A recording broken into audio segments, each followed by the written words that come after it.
Abul Hasan, salah satu nopo gulungan Syiah. Nanti bisa kita jelaskan satu persatu. Syiah itu mau macam-macam nih. Ada Syiah Ismailiyah. Saya punya kitabnya membahas khusus Syiah. Yang ketiga Al-Khawarij, gulungan ahlil bid'ah. Yang ketiga nopo? Khawarij. Khawarij niku sinten? Al-mufritatu fi budi aliyin radhiyallahu anhu, al-mukaffiratu anhu waliman aznaba dzamban kabiran. Mereka niku berlebihan membenci Sayyidina Ali. Ini sewali Syiah niku napa? Al-Khawarij, mengkafirkan Sayyidina Ali dan orang-orang yang melakukan dosa besar. Sayyidina Ali dianggap kafir. Makanya nopo? Pokoknya orang yang berbeda keyakinan dengan dia niku dianggap kafir. Niku sejak di zaman Sayyidina Ali. Makanya diarani Khawarij. Mereka niku keluar dari kepemimpinan Sayyidina Ali. Asal kata kharaja, keluar. Sampai sekarang. Sekarang niku ciri-ciri Khawarij niku kapan orang di selain golongannya niku dianggap kafir. Apa tahu pernah dengar enggak di media sosial? Pokoknya rapodo kafir. Pokoknya ndak melok dhek musyrik kafir sapi nunggalan. Niku namanya Khawarij. Iku ciri-ciri niku. Sampai sekarang niku ada.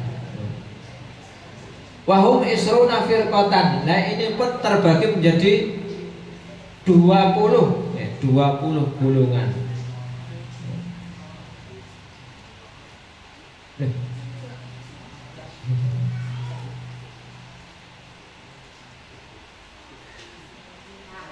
Wasalisu.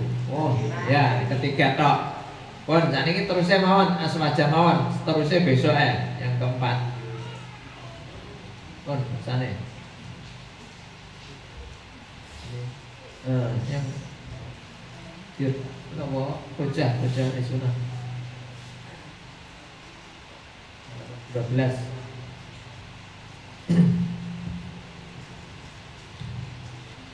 Di nopo yang dimaksud dengan ahli bid'ah adalah menyelisih ahli sunnah dalam akidah. Lah kalau panjenengan kadang-kadang dituduh bid'ah, sing nuduh orang ngerti, yang dituduh juga tidak tahu. Termasuk mujassimah, orang yang menganggap bahwa Tuhan itu punya jasad dan punya tempat tinggal. Besok ada. Lah ini mengarah ke Wahabiyah. Wahabi niku menganggap bahwa Tuhan niku punya tangan, Tuhan niku punya kaki, Tuhan niku punya mata. Ning tangane niku ndak podo karo menungso, kakinya tidak sama dengan kaki manusia, tempatnya di atas ars. Itu namanya musyabbihah. Itu termasuk ahli bid'ah.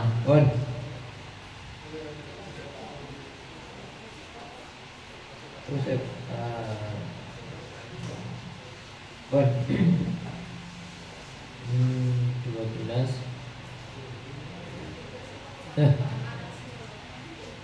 Ini 12.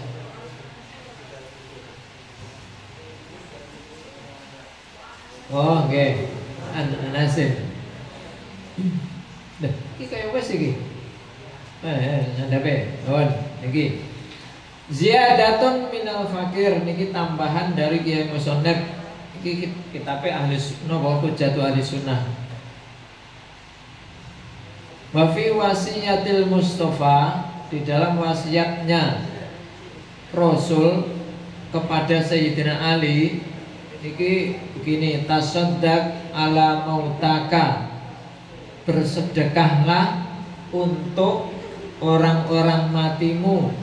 Fa innallaha ta'ala qad wakkala malaikatan, karena Allah Ta'ala telah menyerahkan kepada malaikat yahmiluna shadaqatil ahya ilaihim, mereka membawa sedekahnya orang-orang hidup kepada mereka orang mati. Fayafrahuna biha asyadda ma kanu yafrahuna fid dunya, sehingga orang-orang yang meninggal niku berbahagia melebihi kebahagiaan mereka di waktu di dunia. Wa yaquluna Allahumma ighfir liman nawwara qabrana. Kemudian orang-orang yang meninggal itu berkata setelah diberi sedekah, napa pahalanya sedekah didoakan, dihadiahkan kepada mayit, maka mayit pun berbahagia melebihi kebahagiaan mereka pada waktu di dunia. Ini mau warem wong ahli kubur niku lek didongakne niku mau warem, dengan disodakoi terus didongakne niku warem, lebih bahagia pada waktu di dunia. Terus mereka pun ganti mendoakannya ngeten, Allahumma ighfir, wahai Allah ampunilah, liman nawwara qabrana, kepada orang yang telah menyinari kuburku. Wahai Tuhanku, ampunilah dosa-dosa orang yang telah menyinari kuburku. Wa basyirhu bil jannah, bahagiakan dia dengan surga. Kama basyarana biha, sebagaimana dia telah membahagiakanku dengan sedekah. Jadi sedekah niku karo Gusti Allah nopo diserahkan kepada malaikat, pahalane niku malaikat niku yang menyampaikan kepada orang yang meninggal. Jadi lek kula panjenengan nopo ziarah kubur, nopo-nopo dongane bapake, orang tuanya niku ahli kubur genten dongane. Jadi mereka niku gantian mendoakan yang nopo, yang memberikan sedekah, sing sedekah niku pahalanya dihibahkan kepada orang yang sudah meninggal. Summa qala asy-syekh, kemudian Syekh rahimahullah taala, wa madhhabus syafi'iyati, sedangkan madhabnya Imam Syafi'i, annas shadaqata yasilu sawabuha ilal mayyiti bittifaqin. Madhabnya Imam Syafi'i bahwa sedekah itu bisa sampai pahalanya kepada mayat dengan kesepakatan ulama.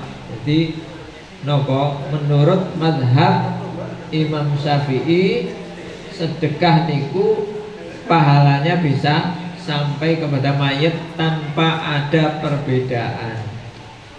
Wa ammal qiraatu, sedangkan bacaan Al-Quran, fal muhtaru kama fi syarhil minhaj, maka pendapat yang dipilih di dalam kitab minhaj, wusulu sawabiha ilal mayyit, maka sampainya pahala bacaan Quran atau yang lain itu kepada mayit. Tapi kalau bacaan Al-Quran itu ada perbedaan di kalangan pendapatnya nopo ulama Syafi'iyah. Wa yang bagi al-jazmu bihi, dan itu seyogjanya mantap dengan pendapat itu. Saniki mazhabul Malikiyah, annahu la khilafa fi wusuli sawabis shadaqah. Pendapatnya mazhab Maliki niku sampainya pahala sedekah ilal mayyit. Nah, pendapat Imam Maliki nggih ngoten, wa tulifa fi jawazil qiraati lil mayyit. Cuman di dalam bacaan niku ada perbedaan. Maca Quran ngene ahli kubur niku di kalangan mazhab Malikiyah niku ada perbedaan. Fa aslul mazhab karahatuha. Mazhab yang asal di dalam pendapatnya Imam Malikiyah, napa mazhab Malikiyah niku makruh membaca Al-Quran dikirimnya dengan ahli kubur. Pendapat Maliki niku makruh. Tapi wadhabal mutaakhirun ila jawaziha. Di ulama Malikiyah, mazhab Maliki yang lain niku memperbolehkan. Wa huwa alladzi jara alaihil amal. Ini yang diamalkan oleh mazhab Malikiyah. Fayasiru sabuha ilal mayyit. Maka pahalanya niku bisa sampai pada mayit. Mungkin sekian yang materi pada malam hari ini. Mungkin ada yang nopo, monggo dimoderatori sinten niki. Oke. Monggo.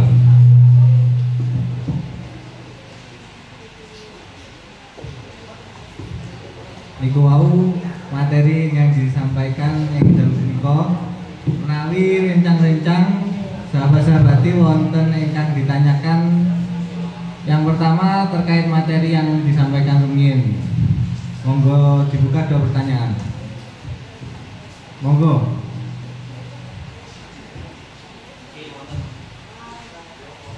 Nggih, untuk sahabat setunggal, sahabati setunggal. Nggih, monggo sahabat Ansar rumiyin.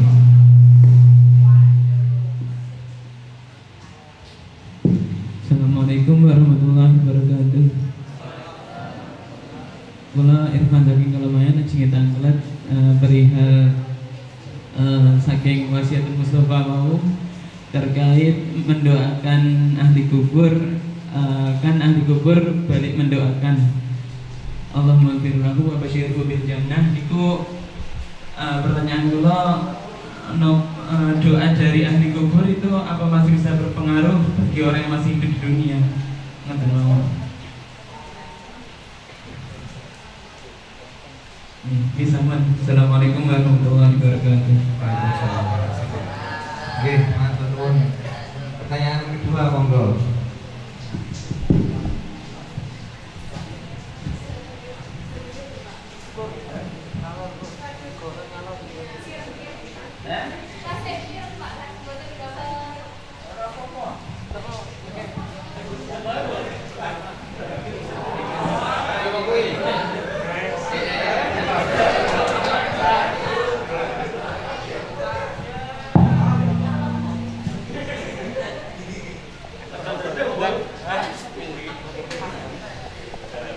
Sebelumnya terima kasih atas waktunya.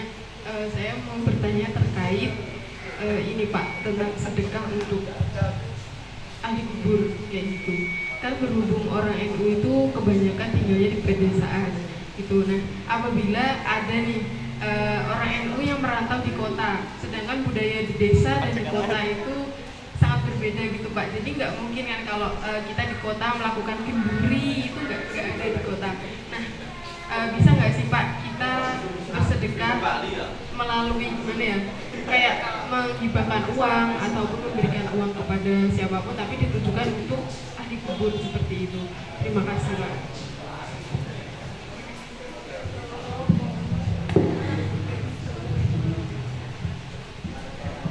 Terima kasih atas pertanyaannya. Untuk yang pertama, dua pertanyaan rumiyin nggih. Untuk pertanyaan pertama tentang mendoakan ahli kubur, di mana ketika orang itu mendoakan maka ahli kubur akan balik mendoakan. Yang ditanyakan, apakah doa dari si ahli kubur ini berpengaruh kepada orang yang masih hidup? Untuk yang kedua, mengenai sedekah yang mengatasnamakan ahli kubur, di mana di desa mungkin salah satu contohnya adalah kenduri. Namun kenduri itu tidak dimungkinkan dilakukan di kota. Apakah bisa sedekah dengan cara lain namun juga di atas namakan ahli kubur? Oke, niku. Oh, Pak. Jadi doa mayit niku sama dengan doa yang masih hidup. Kalau doa orang yang masih hidup niku berdoa, niku kalau Allah memberikan ijabah, niku pasti bisa merubah keadaan mayit. Paling tidak bisa bermanfaat untuk mayit. Nah, mayit pun juga begitu. Kalau berdoa, mendoakan, kalau nanti diijabah oleh Allah Ta'ala, tentu saja akan bisa merubah dungane nopo, dungane seperti itu. Ya Allah, sinarilah orang yang telah menyinari, sinarilah hati orang yang telah menyinari kuburku. Bisa juga Allah mengabulkan doa ahli kubur, didoakan disinari dan juga didoakan diampuni dosa-dosanya. Saged tamping ya. Yang kedua, bahwa sedekah kepada mayit pahalanya niku akan bisa sampai pada mayit tanpa ada perbedaan ulama di kalangan mazhab Imam Syafi'i. Itu tidak ada perbedaan. Bahkan mazhab Maliki pun juga mengatakan lek pahala sedekah niku bisa sampai kepada mayit. Nah, sedekah niku yo bebas bagaimanapun bentuknya, bentuk dan caranya. Misalnya saya sedekah ning kene nyo iki Mas, iki aku duwe dhuwit 100.000. Nggih tumbas nopo? Iki pahalane tak saya tujukan kepada orang tua saya. Bisa. Atau ini sedekah saya berikan kepada pembangunan, saya atasnamakan, atau pahalanya saya hadiahkan kepada orang tua saya. Itu bisa. Terserah nopo cara, cuman teknis mawon. Di kota niku beda-beda melihat kotanya. Kalau kita di kota Tulungagung, genduren itu biasa di kota Tulungagung. Mungkin di kota Jogja itu sama sekali tidak ada. Jogja niku mayoritas Muhammadiyah, NU niku minoritas di Jogja. Ya cuma satu kota niku tok, yang lain ya mayoritas NU. Karena apa? Tingkat nasional NU niku menurut penelitian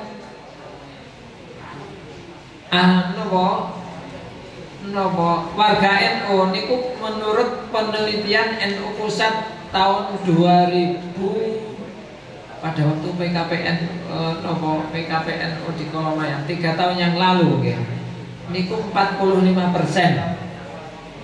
Muhammadiyah niku awalnya niku 9%, tapi terus turun sampai 3 tahun yang lalu niku cuma 5%.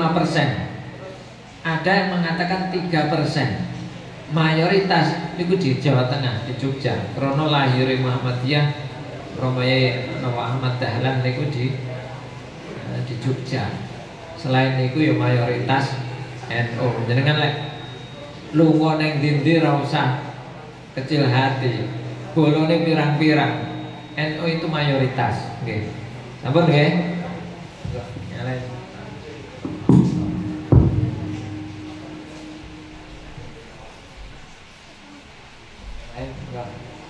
Monggo sesi kedua, 2 pertanyaan boleh. Menawi wonten.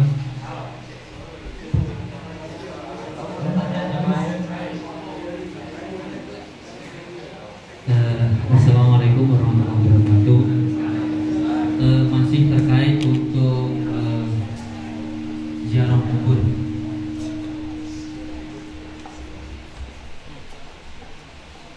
Kebiasaan atau yang ada di lapangan masyarakat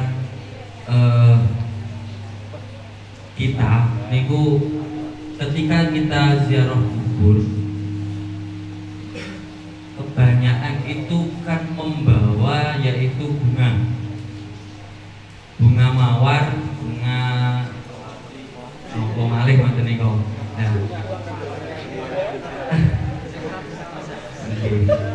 Nah, niku apakah ada manfaat bagi si mayit ataukah itu hanya untuk memperindah kuburnya atau gimana? Terima kasih. Assalamualaikum warahmatullahi wabarakatuh. Itu yang pertanyaannya kedua, monggo.